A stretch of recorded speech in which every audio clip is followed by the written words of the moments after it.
2021년 8월 31일 화요일입니다. 이 아침에 함께 하신 모든 분들을 환영합니다. 기도하시고 이 시간을 시작하겠습니다.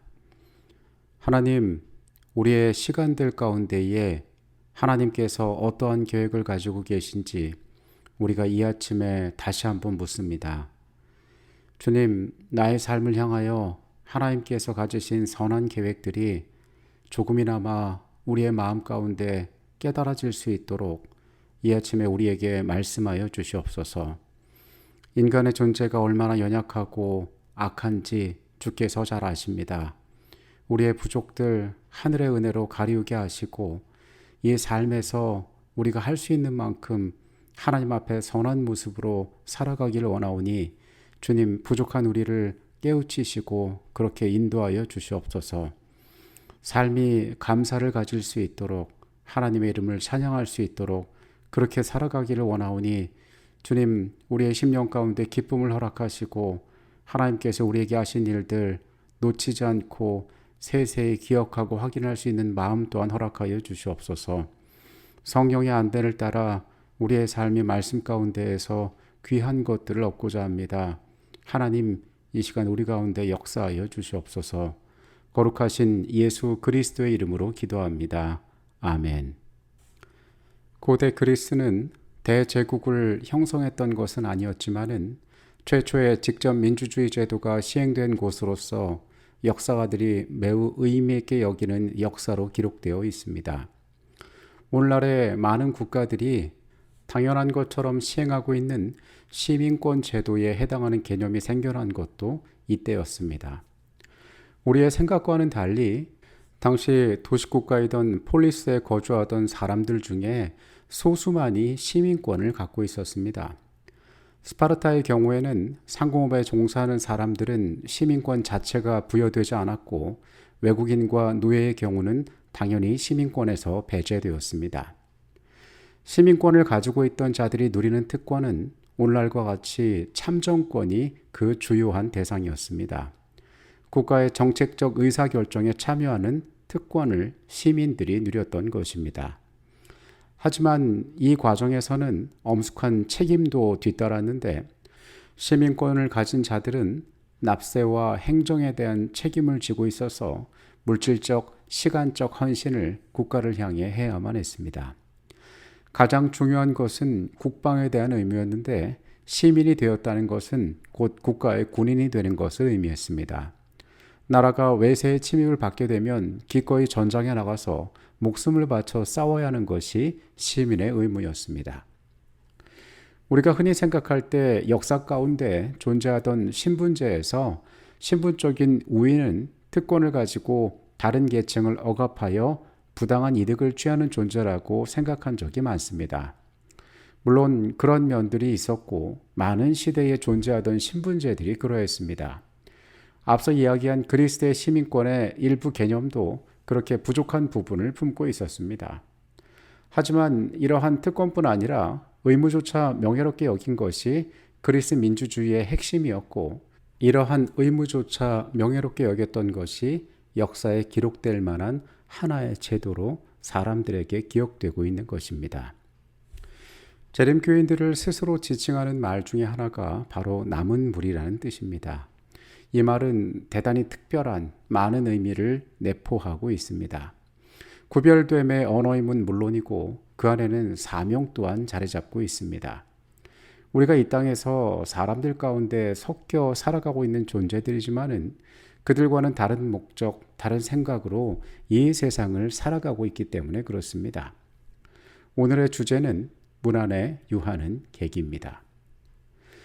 출애굽기 19장 6절의 말씀은 이렇게 기록하고 있습니다. 너희가 내게 대하여 제사장 나라가 되며 거룩한 백성이 되리라. 너는 이 말을 이스라엘 자손에게 전할지니라. 신약 성경의 베드로전서 2장 9절은 또한 이렇게 말합니다. 그러나 너희는 택하신 족속이요 왕 같은 제사장들이요 거룩한 나라요 그의 소유가 된 백성이니 이는 너희를 어두운 데서 불러내어 그의 기이한 빛에 들어가게 하신 이의 아름다운 덕을 선포하게 하려 하심이라. 우리가 구약 성경과 신약 성경 모두에서 확인하는 중요한 사실은 하나님께서는 그분의 백성을 세상 가운데 부르셨다는 사실입니다. 구약의 이스라엘은 하나님께 부름받은 민족이었습니다.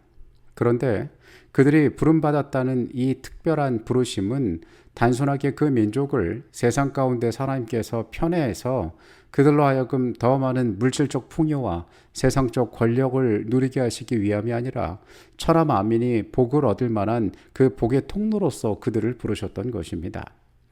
이것이 아브라함을 통하여 이루신 그 민족을 향한 하나님의 계획이셨고, 그것들에 성실하지 않을 때에 그 민족은 실패할 수밖에 없었습니다.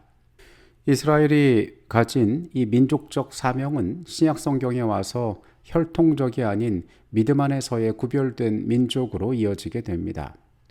성경은 말합니다. 너희는 택하신 족속이요 왕 같은 제사장들이라고 이야기합니다. 이 중요한 하나님의 백성들의 사명, 세상을 향한 축복의 통로가 되고 그들을 통하여서 천하 만민이 복을 얻을 것이라는 이 약속은 신약 성경에 나오는 하나님의 백성들에게도 동일하게 적용되는 것입니다. 계시록에 나오는 이 남은 무리, 그들 역시 이 동일한 사명 가운데 살아가고 있는 것입니다. 그 가운데에서 남은 무리의 정체성을 특징짓는 매우 뚜렷한 행동 중에 한 가지는 바로 안식일입니다. 출애굽기 23장 12절입니다.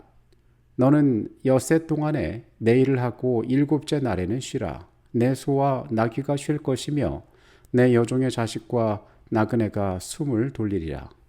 성경은 우리에게 대하여 안식일 기별을 이야기하면서 하나님께서 그 택하신 백성 외에 다른 자들에게 이 안식일을 어떻게 적용하고 바라보시는지에 대하여 이야기하고 있습니다. 우리 중 많은 사람들이 안식일의 보편성을 간과하고 있습니다. 사람들이 범하는 가장 흔한 실수는 안식일이 오직 유대인들만을 위한 날이라고 주장하는 것입니다. 그러나 우리가 창세기의 앞부분에 있는 창조의 기사만 보아도 그러한 것이 아니고 안식일은 모든 사람이 안식일을 기억해야 할 것임을 보게 됩니다. 우리는 안식일이 어떤 의미를 갖는지에 대해서 기억해야 함은 물론이고 안식일이 우리에게 다른 사람에 대하여 무엇을 가르쳐 주는지에 대해서도 기억해야 합니다. 우리가 안식일을 통해 쉼을 경험하는 것, 안식일을 통해 우리의 창조자 되시고 구원자 되시는 하나님께 연결되는 것은 우리로 하여금 다른 사람들을 새로운 시선으로 바라보게 합니다. 왜냐하면 그들 또한 우리가 섬기는 동일한 하나님께서 그들을 창조하셨고 우리를 사랑하시는 하나님께서 그들을 향하여도 동일한 사랑을 베풀고 계시며 예수님께서 우리뿐만이 아니라 지금 우리가 말하는 이 무리 가운데 있지 않은 모든 자를 위하여도 돌아가셨기 때문입니다. 성경은 종들과 손님들 그리고 동물들마저도 안식일에 쉼을 누릴 수 있도록 해야 한다고 말하고 있습니다. 말씀이 주어졌던 구약시대에 아직 언약의 백성으로 선택받지 못한 손님들이라 할지라도 안식일에 쉼을 누릴 수 있도록 해야 한다는 말씀은 우리로 하여금 많은 생각을 갖게 합니다. 히브리인들은 매주 찾아오는 안식일을 통하여 매우 강력한 방법으로 모든 사람이 차이가 없음을 기억하게 되었습니다. 매주 그들이 경험하는 안식일의 경험 가운데 그들이 누리는 이 축복이 그들에게만 국한되지 않은 것이고 모든 자들을 향하여 주신 것이라는 사실을 그들이 알아야 했다는 것입니다. 우리가 안식일을 지키고 살아갑니다. 그리고 이 안식일은 다른 사람이 누리지 못하는 축복과 특권을 의미하기도 합니다. 그러나 하나님께서 만드신 이 모든 인류라는 커다란 가족의 일원으로서 우리는 다른 사람을 어떻게 존중과 사랑으로 대해야 할지를 깨닫고 배워야 합니다. 안식일을 지키는 것이 재림교인들에게는 삶의 가장 큰 특징이 될 수 있는 생활 양식입니다. 미국에서의 경우는 안식일을 준수하는 것이 이 사회생활을 하고 또 학업과 여러 가지 문제에 있어서 불편한 시선을 비교적 덜 받는 일이지만은 한국에서의 경험은 여러 가지 사회적 또 개인적인 면에 있어서 이 안식일을 준수하는 것에 어려움이 있는 것이 사실입니다. 저 역시 개인적으로 군 생활의 경험 가운데에 안식일을 준수하는 가운데 참 많은 생각들이 들었었습니다.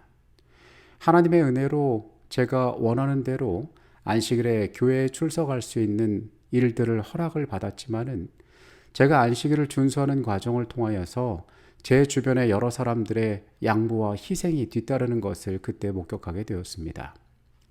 저를 가장 괴롭게 했던 것은 제 신앙에 대한 불편한 시선이나 저에 대한 여러 가지 핍박이 아니라 내가 지키는 이 안식일로 말미암아서 과연 내가 섬기는 이 믿음으로 말미암아 내 주변 사람들이 얼마나 복을 누리고 얼마나 그들에게 은혜가 되느냐 하는 문제였습니다.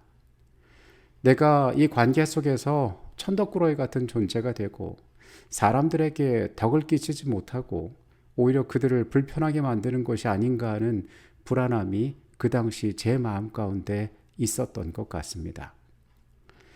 이 땅을 살아가면서 우리가 섬기는 하나님께서 우리의 삶을 향하여 주신 이 제도는 분명히 하나님께서 뚜렷한 가치로 우리에게 허락하신 것임을 저는 믿습니다. 안식일을 지키는 우리가 이것을 누리는 것이 우리 개인이 남들이 알지 못하는 어떠한 비결을 알거나 타인에게 말하지 않고 나만 가지고 있는 특별한 생활 양식으로 남게 해서는 안 될 것입니다. 하나님께서는 모든 자들에게 이 축복을 나누기를 원하십니다. 그리고 이것을 선명하게 명시하셨습니다.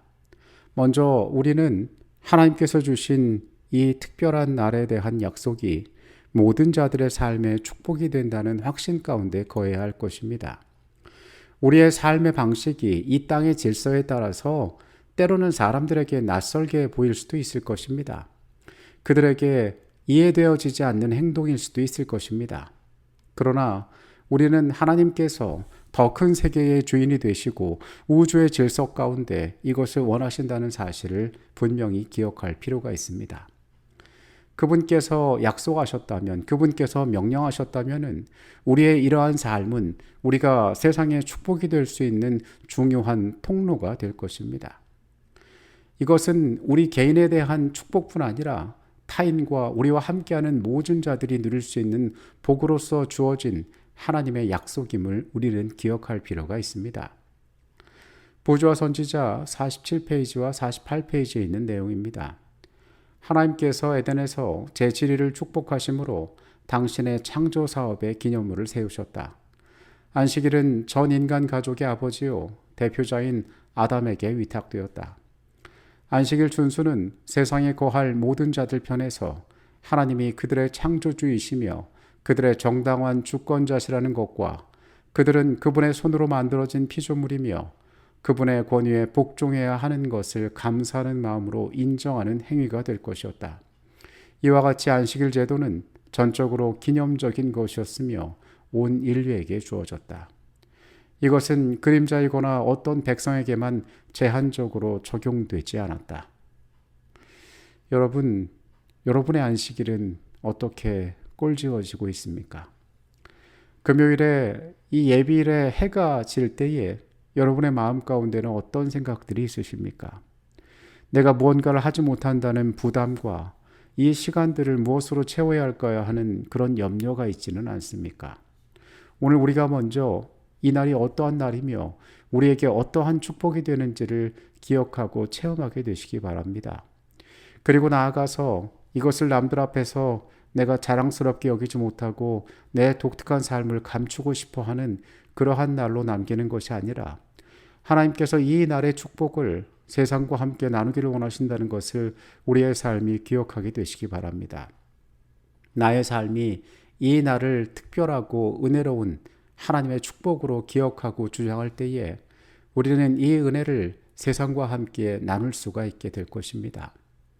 하나님께서 거룩한 나라요 택하신 족속으로 우리를 부르셨습니다. 그것은 우리의 삶을 향한 하나님의 선한 목적이 있음을 의미하는 것입니다.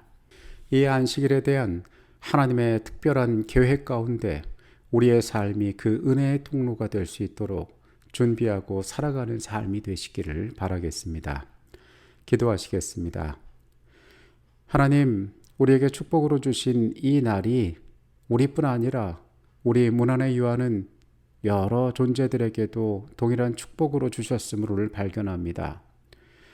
이 날의 참된 의미를 우리가 먼저 발견하고 이 축복을 깨닫고 주장하는 주의 백성 되게 하여 주시옵소서. 주님, 이 땅에서의 곤고한 우리의 삶을 아십니다. 우리의 모습을 아십니다. 사람들의 시선을 아십니다. 그러나 약속하신 주님의 말씀대로 이것이 세상의 축복이 될 수 있도록 우리가 그렇게 믿고 주장하며 나아갈 때 하나님 우리의 걸음에도 함께하여 주시옵소서. 거룩하신 예수 그리스도의 이름으로 기도합니다. 아멘.